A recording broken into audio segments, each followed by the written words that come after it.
Hello, my name is Aaron McBride, and I am the art teacher at Mockingbird Elementary.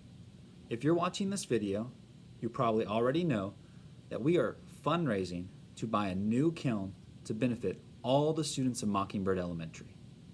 You might be thinking, why do we need a kiln? Isn't air dry clay just fine? And to answer your question, yes, air dry clay is pretty amazing. However, only using air dry clay does present several problems. And I would like to share those with you so that you understand why it is that we have a necessity for a kiln. The first reason, when we're using air dry clay, we are unable to use any sort of glazes on top of the clay body. Now, a glaze, for those that are unfamiliar, a glaze is kind of like paint, but specific for clay. If you have a ceramic mug, it's the color, the glossy color that goes over the mug, that's glaze.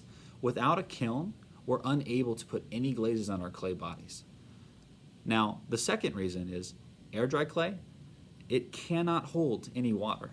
So that eliminates a couple forms like cups, mugs, and vases. Those things we are unable to make in the art room because we do not have a kiln. Now, I'm not sure if you're going to lose any sleep over those reasons, but the third reason I think is the most important and is the durability of the clay. Air dry clay can be fine if the amount of clay is thick enough. It will be pretty sturdy. However, it struggles with keeping any sort of small details on a clay body. You'll notice that I'm about to show you some examples of a student work and of my work that's of hardened clay in a kiln, and that you can see this difference for yourself. Here's a student example of someone that worked in air dry clay. Last year, I had a lot of fun making dragon eyes with my 4th and 5th graders. My 5th graders and 4th graders had a lot of freedom in their choice. They got to do patterns and designs and pick colors and make their dragon eyes as unique as they could. Some of them chose to make talons that surrounded the dragon eye. This person had several talons at the beginning of their art project, but as you can see over here, several of them have broken off. Each point is where one individual talon broke off. Now you might be thinking, what if the student was clumsy?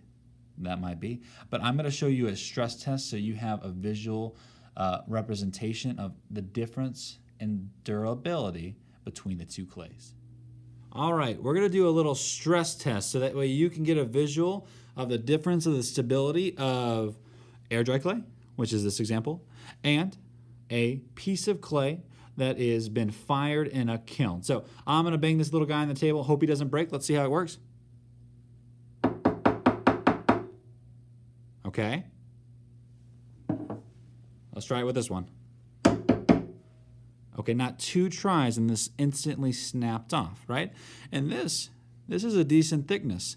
So what am I trying to prove? Am I saying that you should bang your kid's artwork against the table to see how sturdy it is? No, do not do that. What I'm trying to say is that it's very frustrating for students when they're being extra careful to preserve their work, but the clay is unable to have details that they are capable of making.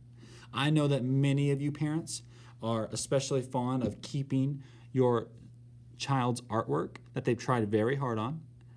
And if you are interested in helping us attain a kiln so we can have sturdier clay and have more options in art class, then I urge you to consider donating. I want to thank you all for watching. Goodbye.